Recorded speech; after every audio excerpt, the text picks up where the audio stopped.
The kayak scene in Southern California is extremely competitive. Every lake is always pressured, and you're always going to have somebody pretty much piggybacking you.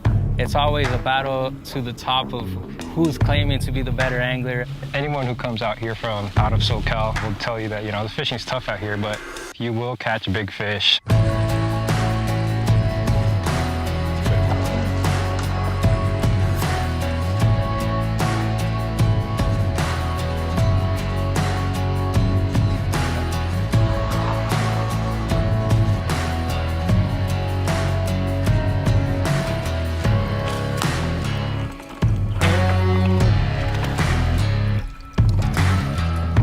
You have to learn how to have a lot of patience and composure.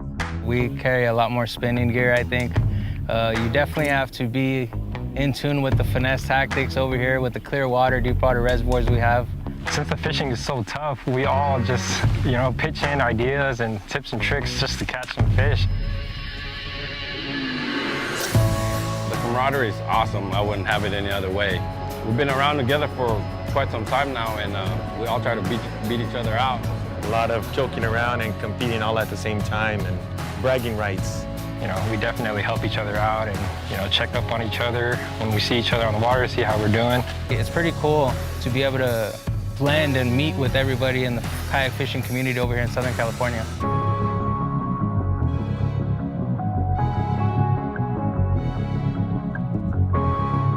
Since I was a little kid, marine biology was what I wanted to be. Fishing, I think, just went hand in hand with that. That's gonna hit. I got into tournament fishing from a boat, and I became pretty hooked pretty quickly. Fell in love after my first tournament. The anticipation of lines in the morning. The competition, trying to be the best that you can be. I like the speed and the fact that you got to really concentrate on, catching those 5 fish, especially in San Diego. It's like a proud type of moment when you say you're from California. I love it. It's my therapy. Hey everybody, Ryan Lilly here with Old Town. I'm live at the Bassmaster Classic Old Town booth for the Expo. I'm joined by Casey Reed, one of our pro team members. How you doing, Casey? I'm doing pretty well, man. Enjoying the Expo here. Awesome. Thanks for being here. Casey competed earlier this week out of this boat. This is our Old Town AutoPilot 136. It is a motorized kayak with GPS spot lock, and we took inspiration from Casey's actual setup to build this dream kayak that you see before me today. I invited Casey to kind of talk to us a little bit about how he uses it, and maybe walk us through the evolution of like fishing kayak to where you are today. Yeah, so my first fishing kayak was, just a sit-in kayak. I tried rigging it out. I had like an anchor on it, and that was basically it. That was 7-8 years ago now, and just kept upgraded to the Predator PDL. Had that rigged out. I got me a 4-inch fish finder on there, and I thought I was doing something, and I was back then, I guess. But I upgraded to the pedals after that, and then I got a 5-inch Helix with side imaging, the fish finder, and I learned how to use that side imaging, and that was just a game changer for me. And I was like, okay, well, now I know what I'm doing with this, so I upgraded to the 10-inch, and ever since then, I've been in love with those electronics. Yeah. So, like I said, we are inspired. We were inspired by your current setup. You have a 360. You also have Mega Live, Humminbird technology. You run 2 screens. You run side imaging. You run a 360 or a Mega Live. Can you talk to me about what applications you're choosing Mega Live versus? So I'm kind of just now figuring that out. I haven't had Mega Live for a whole lot. I fished 2 tournaments with it now, so I'm just starting to figure it out. But the Mega 360 is really finding structure offshore, so finding those brush piles, finding stumps, and you can use it while you're just cruising down the bank, along with your side imaging as well. Both of them are a great tool. And then your Mega Live is once you pull up to those spots, once you find them, you can kind of scan it around. You can really see those fish that are on there. And how has, you went from a paddle kayak that you sat inside to a pedal kayak, which you still use and fish out of for tournaments, but you've now adopted fully motorized kayak platform, the AutoPilot. Can you talk to me about how that's changed how you fish? Oh, it's completely changed how I fish. I fish out of the AutoPilot, I guess, since it came out, 2 years ago, and I can cover so much water. The tournament we just had at Murray last weekend, I did 12 miles while fishing the tournament, and did real good. It was just fishing docks. I run up to docks, scan them with the Mega Live, and then see if there's fish on there, and if there was, cast out there, see if I get bit. If not, I still know there's fish there, so I come back later in the day, and it paid off pretty good there for me. Now I know those that have been following along, we've talked a lot about the fish that you caught in this last tournament. I mean, you ended up in 23rd place overall, but on day one you caught a massive bass. I mean, probably one of the biggest bass I've laid my eyes on in recent years. It was a 24 3/4 inch bass, roughly 8 pounds. You hauled that thing in. You were spot locked in this kayak. Walk me through what that was like. It was kind of unbelievable. I had a tough practice. I was complaining about the lake we were fishing. I just didn't like it at all. And I go out there, and my 5th fish of the day was like that 8-pounder, 24 3/4. And my first thoughts was, I have a 26-inch catch board, and I was thinking I need a bigger board as soon as that thing went in the net. Its eyes were bulging out. Those are just signs of an absolute monster. And luckily you guys were close enough to get some great pictures of it. So, man, that was an amazing fish for anybody, anytime, but to catch that in a tournament was amazing. Day 2 ended up being rough for you and many, many others. Eric Siddiqui ended up taking the crown this year. He's the 2022 champion for Bassmaster. Do you know Eric well? I mean, what are your thoughts on his win? Yeah, I've stayed with Eric quite a few times, man. I'm so pumped for him. He really deserves it. He the past year or so, he hasn't been fishing a ton, so it's good to see him back out here and to come back out for the first tournament of the season and take a big win, I'm so happy for him. So tell us what's next for you. What's your tournament season looking like, and how can people follow along? So the Bassmaster Kayak Series down in Sharon Harris in Florida. I mean, not Sharon Harris, Harris Chain in Florida. And that's in a couple weeks, I do believe. And you can follow along, follow on my socials, Casey Reed Fishing. Great. We'll link that below, so if you want to follow Casey, we got, come on over, Jim. Jim's harassing his teammate. He's holding up a sign saying, "Do you even catch fish, Casey?" But do you have anybody else you want to say hi to or thank? Yeah, I just want to thank all my sponsors. I mean, they're a huge help throughout the season. I mean, couldn't do it without them. And Old Town especially, like y'all are the best for us. So I really appreciate everything you do. Oh man, it's our pleasure, and thank you so much. And we'll see you at the next one. So stay tuned. The Big Boat Championship is happening right now. We actually have one of our brand ambassadors, Brandon Palaniuk, competing. He finished 23rd on day 1 yesterday, so he's competing for the crown for the Elite Championship. If you want to learn more about Brandon, I actually pre-recorded a interview with him this past week that we're going to go to right now. I'm really excited today to be talking with Brandon Palaniuk. He's a brand ambassador for us. He's also a veteran Bassmaster Elite angler, and we're going into the Classic, so I wanted to get on with Brandon just to chit-chat with him and introduce him to our audience. So welcome, Brandon. Glad to be here. There's definitely a few culverts and backwaters that I wish I could just strap my kayak onto the back of my boat, and then when I got to the culvert, just slide through the backwater and get back there and access where no one else could get. But unfortunately, that's not legal in our tournament. I won't say anything if you won't. For those that aren't aware, I mean, of who you are, they're probably living under a rock. But I think Bassmaster, said it right in a recent article where they said that your name should be mentioned in every argument about who the best angler is on the planet. But I'd love, without putting too much wind in your sails, I'd love for you to tell our audience about who you are and just maybe a little bit of your fishing resume.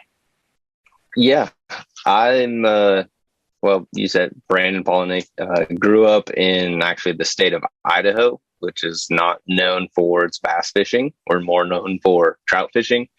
But born and raised there, still live there, up in Coeur d'Alene. So I'm way up in the northern part. I'm 2 hours from Canada. And that's kind of where I got started. I fell in love with bass fishing at 8 years old, decided that's what I wanted to do for the rest of my life. And then finally in 2010, I qualified for the Bassmaster Elite Series and started my career in 2011. So I qualified in the fall of 2010, fished my first Bassmaster Classic and my first Elite Series season in 2011. Since then, it's been a pretty good run. I haven't had to work a normal job for the last 12 years, so I can't complain. I've got 5 blue trophies, we call it. So I've won 5 Elite Series events, and then won Angler of the Year in 2017. I'm still yet to win a Bassmaster Classic. I have finished second. I've had other top 10s and top 20s, and I've also finished at the bottom of the pack. But it's been a really good ride. That's kind of the one title I have left. Won the Bass Nation in 2010, won a Bassmaster Open last year on the James River. So actually really I have 2 titles left that I have to win. I need to win a Bassmaster Classic, and then I have to go win one of the Bassmaster kayak fishing events. Yeah. So how are you feeling going into Hartwell? Hartwell, it's a place that we have frequented fairly often over my career, but it's also one of those places that's a really big body of water. It's got a lot of fish in it and a lot of diversity. It's really mostly largemouth and spotted bass, and either one of those can play, and it really just depends on what Mother Nature throws at us. And that's the biggest thing for here. We're at a time of year where if it's really warm and things start to heat up, that shallow bite can really play. But then we've also been here when it's a full-on winter pattern. The fish are deep. They're chasing herring out in the main lake. And, I haven't been here for quite a while this time of year. It's been a couple years. So it's going to be just getting out there. We start practice this weekend and get out there and kind of try to figure out what's going on. But it could possibly set up to be a really good event. Awesome. We're all rooting for you. Would love to see you bring home that title. I know that that must, kind of eat at you. It's like that goal. You gotta get that trophy. So we're all rooting for you. But tell us a little bit about, your foray in kayak fishing. You're kind of new to it. So tell us how you happened upon kayak. Yeah, I'm super new to it. But it's something that has always intrigued me, because it's something that's different, right? I mean, I've spent majority of my life on a bass boat, driving around fast, going from A to B. And the thing that always intrigued me with a kayak was it's a change of pace, but it also makes you kind of visualize and break down bodies of water differently. And then on top of that, it gives you access to places that you may not be able to get to with a bigger boat. So when I'm not fishing tournaments back at home, I really like to go to some of those smaller bodies of water or access places that you can't get that bigger boat. And then what it does is it really makes you learn how to break down smaller, pieces of a body of water, because you have the ability, as long as you got a fully charged battery, or if you're using the PDL system, you can go as far as you want, but it's going to take you a lot longer. So you end up figuring out how to adapt and catch as much as possible in a given area. And so you really start to look at all the little key areas and really pay attention to how those fish are moving, really on an hourly basis. And so it's been a good learning tool for me to take that and then apply it to the tournaments, where I can kind of start to mesh those two, and it actually makes me a better angler all around, because I can look and say, okay, there are more fish in this area. I just need to figure out how to catch them. Or if I know there's an area that has larger bass in it, then I can stick it out and, make the most of that. And it's been a learning curve, it's definitely something different, just figuring out, the easiest ways to launch and all the little different things on boat positioning and, dealing with wind and things like that. It's a lot easier now that we have spot lock on my bass boat and on my kayak. But, a lot of those situations, it's been really cool to see how differently the fish act in a kayak versus a boat. To me, they seem to be a lot less disturbed because you're not putting as big of a vessel, or like you're not disturbing their area as much, and they actually seem more willing to bite, which is pretty cool. That's neat. So there's been some learnings that you've been able to transfer from the kayak to your big bass day job, which is really cool. What advice would you give someone that maybe doesn't own a fishing kayak yet, has a big bass boat or like a Lund boat, and wants to go down to, or maybe invest in a fishing kayak? What sort of advice would you give them? My biggest thing is really just to get started. There's a ton of, different people out there that put out content and things. Old Town does a fantastic job of putting out content that's real useful type of content, just even simple things like how to store your kayaks and things like that. That's all stuff that I didn't know, right? I was used to just, it's on a trailer, you back it in, you're done. But being able, learning how to strap it down and all that. So like using those resources and doing your research and then figuring out kind of what style you want to go with. That's kind of the biggest thing I would say is, do you want to go with the trolling motor version? Do you want to use the little Minn Kota and have spot lock and those things? Or do you not want to deal with the battery? Do you not want to have that extra weight? Go with the PDL system. It's going to be lighter. You're more mobile. And I actually have both because there's certain situations where I want one over the other. And so that would be my biggest advice, is just doing that research and figuring out which one is kind of best for you or the types of water you're going to be fishing, and then apply that, and do your research and enjoy it. Don't feel like you have to try to pack everything into it. That's kind of part of the challenge of it, right? Is selecting and breaking down ahead of time. Like, hey, I'm going to take these few rods. I'm going to take these couple boxes of tackle, and that's what I'm going to make the most out of. And it really opens your eyes to, different baits and that you can use in different situations and apply those. It's almost like someone going from a full-size house to a tiny home. In some regards, it's refreshing to simplify things, and you can deck it out as much as you want and bring some of those big bass boat qualities down to a smaller vessel. But just the simplicity of it and the challenge of trying to make it work and to produce a good fishing day draws a lot of people to the sport. For sure. And I mean, it's easy.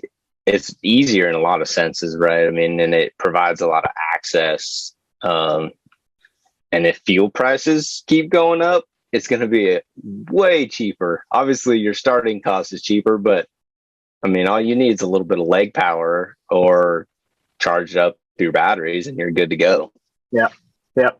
Now, when you're back home, you've got a big water pedal, 132, and you have a AutoPilot. If, all things are equal and you're going out for a day on the water, which one do you like the most? I mean, if I know that I'm gonna be in more like open water type of stuff, then the autopilot is pretty tough to beat just because you've got that spot lock technology. I can use the remote and I can kind of drive around and maneuver without having to pedal and worry about that or paddle. But if I'm in like shallow water stuff where I'm not, more vegetation, not using as much of the spot lock stuff, then I like the PDL, the big water one, because I feel like it's a little bit lighter, and I just like the simplicity of having less technology on it. I guess eventually I'll probably have all sorts of graphs and everything all over all of them, but there's something to be said about really relying on just kind of the basics and your skills and breaking down the water that way without the technology.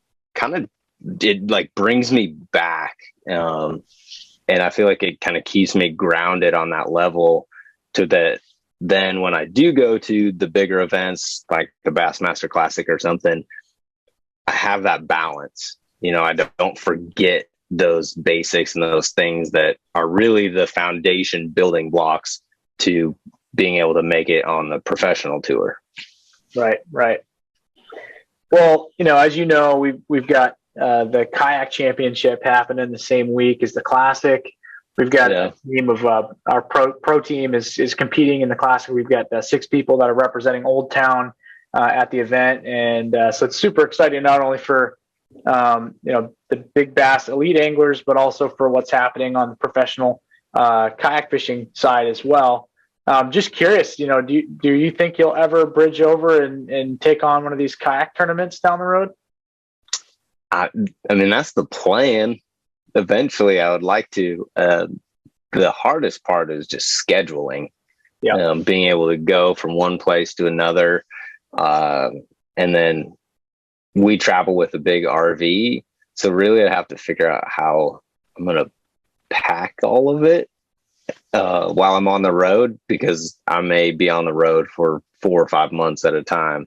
But if I can never figure out the schedule and it allows, I would love to compete in one, just because it would be different. Like it's a new challenge, and anytime you challenge yourself like that, you become better, right? You become a better angler, even if it seems like you're going a step down, you're actually not. You're just, to me it's more of a horizontal move, to where there's different challenges involved with it. There's pros and there's cons to both sides, and the better you can understand both sides, the better angler you're going to be. Well, folks, you heard it here first. Brandon's going to make the switch over to the kayak world this year. No, we look going full time. Quitting the elites and going full-time kayak. He's really downsizing. Yeah. No, we appreciate it, Brandon. Thank you so much for your time and joining us. We wish you all the luck at this competition. We hope that you're hoisting that trophy at the end of it. If people want to follow along on your pursuits, like how can our fans follow you? Well, we've got Instagram and Facebook. Those are both just at Brandon Palaniuk. And then we've also got a YouTube channel that we're pretty active on, and that's BMP Fishing. And if you want to get on my website, it's just bmpfishing.com. We've got everything there. So we've got links to all the social channels, all the videos and everything. So that's the easiest way. But appreciate you guys having me on. Can't wait to get this week started. All right. Good luck, and we'll talk soon. All right. Thank you. See you, Brandon.